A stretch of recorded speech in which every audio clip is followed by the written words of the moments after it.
The minute you were born, you got involved in the war between good and evil, between darkness and light, between negative and positive, between evil and good, between tyranny and democracy, between weeds and human activity. I mean, the war is on. If democracy sleeps, guess who never sleeps? Tyranny. In the absence of light, guess what's automatic? Darkness. If good does not arouse itself and become active, guess what moves in? Evil. It's a war. A mental war, a physical war, a financial war, between enterprise and ease, between accomplishment and failure. It's a war.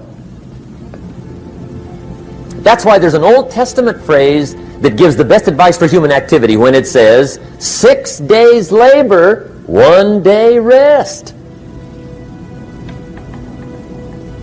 Now, I'm sure we've taken that to mean, don't work all 7 days, take one off. Here's what it also means, only take one off. Or you're liable to lose the war. Now, we've got it down to 5 and 2, and maybe that's not too dangerous, I don't know. If God would have thought of 5 and 2, he might have made it 5 and 2, I don't know. You can't think of everything. But here's what it does mean. Enterprise is better than ease. If you rest too long, the jungle overtakes the village. Now here's the good news about the war between good and evil. Evil is no match for good, but good must be active. Weeds are no match for human activity, but if you stand still, how far in will they come? All the way. They'll grow right up around your shoes. But if you get busy, how far back can you take them? As far as you wish. They're no match, but you must be active. That's why the 6 and 1. Make sure you're not losing the war by taking off too much. Guess what the average years are after retirement? 6. 6. Which means don't retire. Your chances are too slim. Okay. The war between good and evil, the weeds. You got to make sure you recognize the negative, handle it, deal with it, and then go on. Let's make a list of the diseases of attitude that can wreck all your chances to do well. One of the words that destroys everything is called neglect. Neglect. And I found this out. A week of neglect could cost you a year of repair. It isn't worth it. So what to be on the lookout for? Here's the list. If you were making it, you'd have the same list I've got.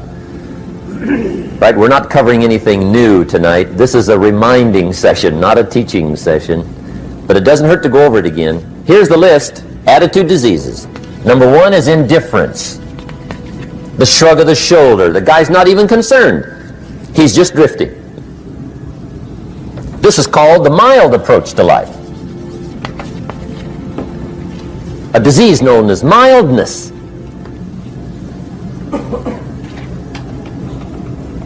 The guy says, well, I can't see getting all that worked up.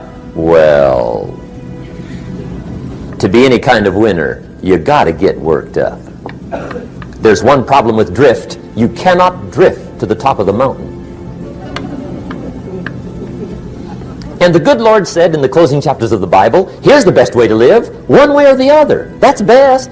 Hot or what's next best? Cold is next best to hot. Not the half-baked middle, lukewarm, not too hot, not too cold. What a sad way to live. I think what it means is pick a direction and go with everything you got. Just pick one and go. Somebody says, yeah, but what if it's the wrong direction? You'll find out quicker. It won't take you 25 years to wake up and say, oh no, I've been walking the wrong road. I told my staff the other day, next best to prosperity is adversity. If one doesn't get you, pray for the other. We all do better from one of two reasons, inspiration or desperation. And I don't wish anything bad on you tonight, but if you're not inspired, I hope a wagon comes down your rut.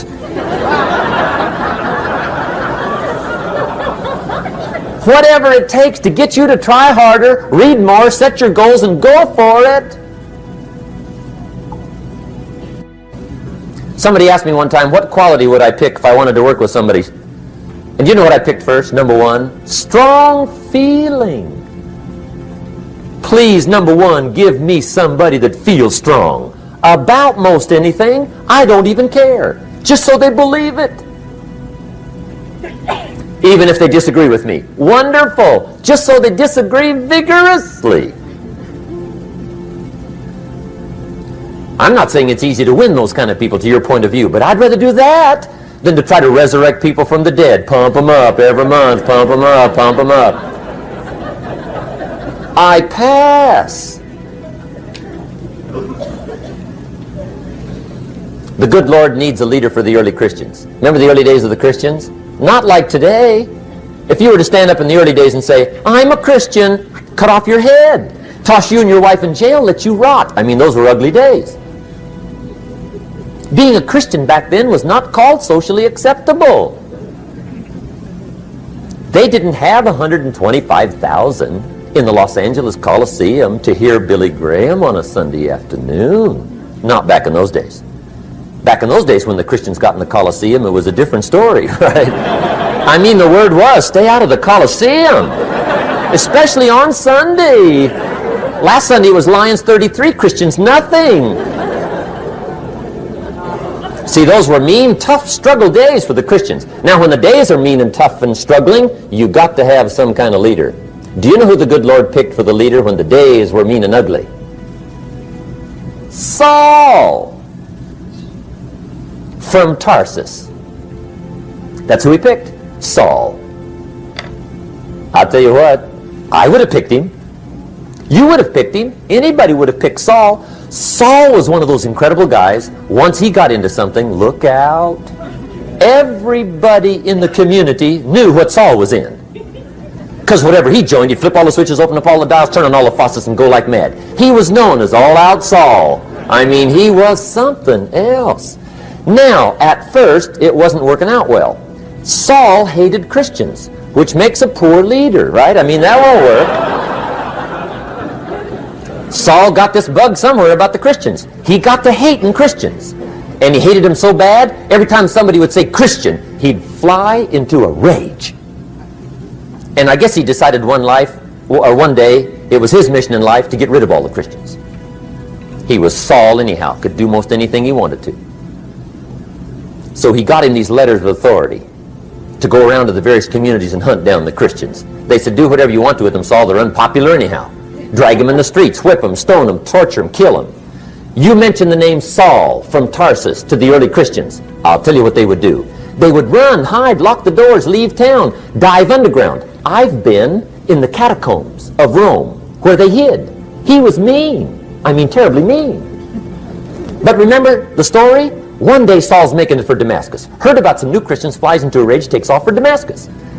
And the story said he was angry. There's a little sentence in the story that says, on his way to Damascus, he was breathing out threatenings and slaughter, which meant he felt rather strong about the idea, right? That's strong, that's strong. But on this journey, right, according to the story, as Saul was making his way to Damascus, the good Lord looks down out of heaven and says, there's my man, Saul. He's got to be something else.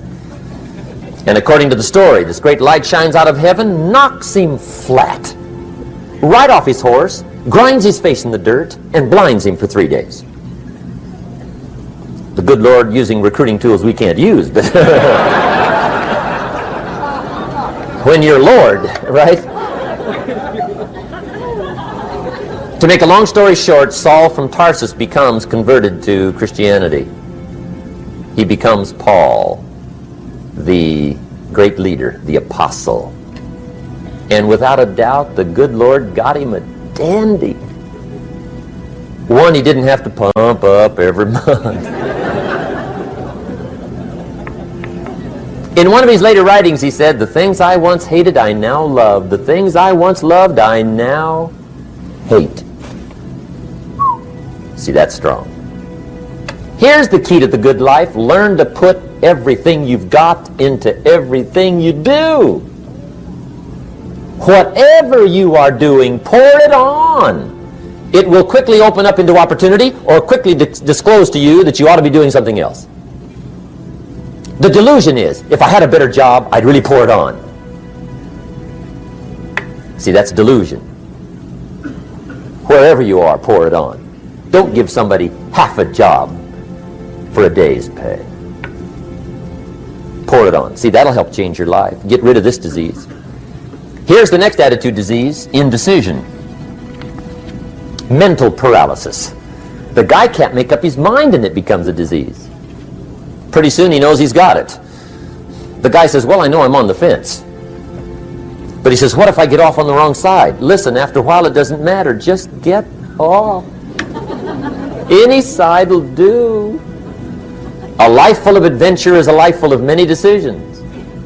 The ones that turn out to be wrong give you better experience to make better decisions.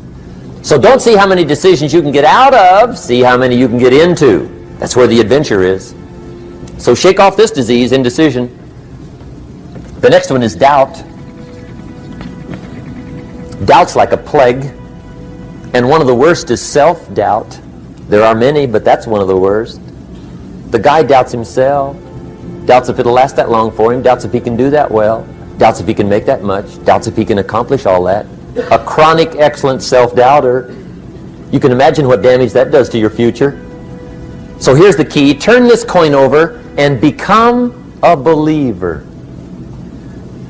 And there's many things to believe in. One of the majors is yourself. The understanding of self-worth is the beginning of progress. Now, if those three don't get you, this one will. Worry.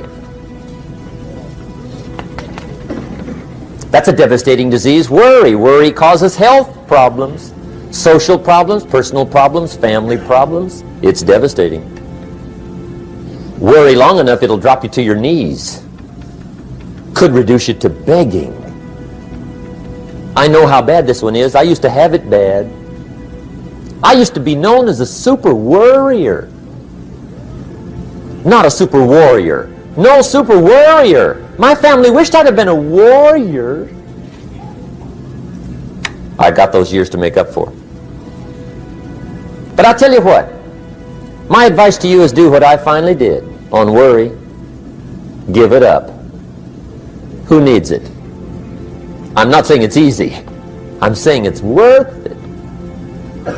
It took me almost 1 year to kick the worry habit, and it was not an easy year. It was one of the toughest years I ever spent, but I finally got that monkey off my back. And I discovered you could live the most incredible life free of worry. Not free of challenge, not free of difficulty, free of worry. I learned how to do it, and you can. Here's the next attitude disease. Over-caution. Some people never will have much. They're too cautious. Now, you can also be too reckless, but you can also be too cautious. This is called the timid approach to life. And my caution was always the risk. Risk used to drive me right up the wall. I used to say, what if this happens? It's called the language of the poor. What if this happens? And on top of that, if this was to happen, look at the fix I'd be in. I better not try. I could always ace myself out. Then I'll tell you what changed my whole life when I finally discovered it's all risky. The minute you were born, it got risky. If you think trying is risky, wait till they hand you the bill for not trying. If you think investing is risky, wait till you get the tab for not investing. See, it's all risky. Getting married is risky. Having children is risky. Going into business is risky. Investing your money is risky. It's all risky. I'll tell you how risky life is. You're not going to get out alive. That's risky. The Englishman says, well, if that's the way it's going to work out, let's give it a go. Right, that's what it's for. Give it a go. Somebody says, yeah, but I'm looking for safety and security. Fine, then huddle in a corner. We'll cover you with a sheet, bring you 3 meals a day. And we'll protect you, feed you, look after you, care for you. We won't let anything happen to you, and you'll probably live to be 100. The guy said, well, yeah, I'd live to be 100. But what a way to live. Right. What a way to live, safe and secure. Don't ask for security. Ask for adventure. Better to live 30 years full of adventure than 100 years safe in the corner. And see, it's not important how long you live. What's important is how you live. Here's the next attitude disease. We're almost through with this motley list. In fact, we're almost through. Hang on. The next one is pessimism. Pessimism, the deadly disease of always looking on the bad side, the problem side, the difficult side, checking all the reasons why it can't be done. The poor pessimist leads an ugly life. He doesn't try to figure out what's right. He tries to figure out what's wrong. He doesn't look for virtue. He looks for faults. And when he finds them, he's delighted. How ugly. This is the poor guy who looks through the window, doesn't see the sunset. He sees the specks on the window.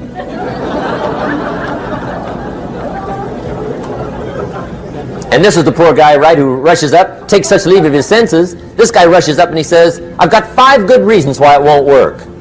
He's so dumb he doesn't know all he needs 1. He's got 5.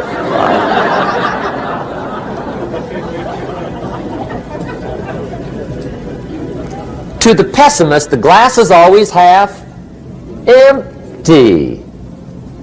To the optimist, the glass is half full. Why would the same measure affect people 2 different ways? Answer, it all depends on how you look at it. Our lives are mostly affected by the way we think things are, not the way they are. The way we think they are affects us most. There's a subject we don't have time to get into tonight called better thinking habits.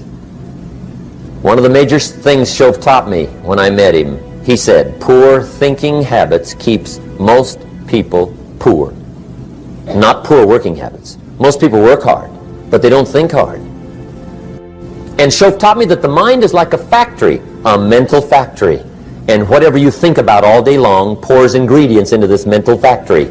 And that's what builds the economic, social, financial fabric of your life. He quoted me a Bible phrase that says, as you think, so you become. How awesome. When he talked about poor thinking habits, he had me. I used to start the day reading the morning newspaper. I mean, you can believe that or not. I'd get a cup of coffee and read the paper. I'd load up on wars and riots and murders and stabbings and killings and bank robberies and muggings and car wrecks and tragedies.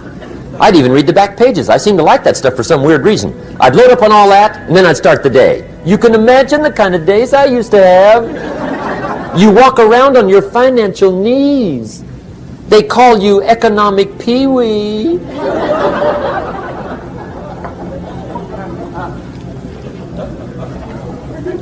The guy says, I want to be a great leader. Wonderful. The first thing we do is follow him to his house. When we get there, we walk in and check his library. Number 1. Somebody says, well, why check his library? The reason is because what a man reads pours massive ingredients into his mental factory, and the fabric of his life is built from those ingredients.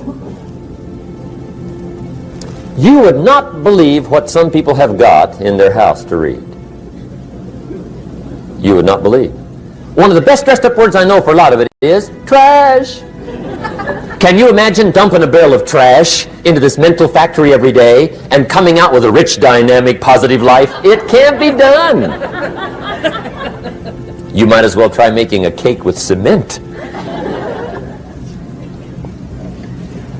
The kids back in Danbury, Connecticut, high school.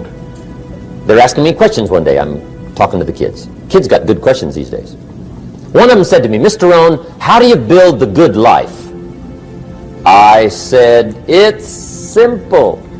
It's not easy, but it's simple. Here's how you build anything. Select the right ingredients, keep out the wrong ingredients, and it starts with thought. Everything starts with thought. So you must be wise and careful what you think about, because that starts everything. You got to be wise and careful. I asked the kids, what would happen if somebody dropped sugar in my coffee? They said, well, you'd be okay. I said, what if somebody dropped strychnine in my coffee? They said, well, you'd be dead. I said, correct. Lesson 1. Life is both sugar and strychnine. You gotta be careful. I said, what if my worst enemy drops in the sugar? They said, will you be okay? I said, what if my best friend, even by accident, drops in the strychnine? They said, well, you'd be dead. I said, correct. Lesson 2, watch your coffee.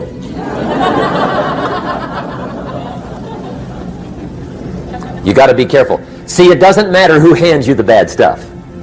It doesn't matter where you get the bad stuff. It'll still do its damage on your bank account, wherever you get it. Mr. Schoaf gave me one of the greatest phrases when I first met him when he said, Jim, every day stand guard at the door of your mind. How important. Stand guard at the door of your mind. And you decide what goes into your mental factory. Don't let anybody just dump anything they want to in your mental factory, because you've got to live with the results. Okay, here's the last disease, and we're through with this list. In fact, we're almost through. Hang on. The last subject is very brief. The last disease, but this one is deadly. Engage in this one, indulge in it even slightly, and you might as well forget the future, because it's going to forget you. Complaining, crying, whining, griping, a Bible word called murmuring. See, that'll ace your future. Spend 5 minutes complaining, and you have wasted 5. And you may have begun what's known as economic cancer of the bone. Surely they will soon haul you off into a financial desert and there let you choke on the dust of your own regret. I hope I said that well, so you won't forget. It's a deadly disease. If you don't think it's bad, ask the children of Israel of Old Testament fame. Typical of us all, their story just happened to get in the book. Story says, children of Israel were slaves. God performed a series of dazzling miracles and got them out. And now they're heading for the promised land. Remember the story? Heading for the promised land. Tragedy of the story, they never got there. Reason. From day one, they started to complain. They griped about the water. They griped about the weather. They whined and cried and griped about the food. They griped about the leadership. They whined and cried because it was too far, too cold, too hot, too difficult, too miserable. I mean, they whined and cried for years. Finally, God said, I've had it, trip canceled. Or something like that.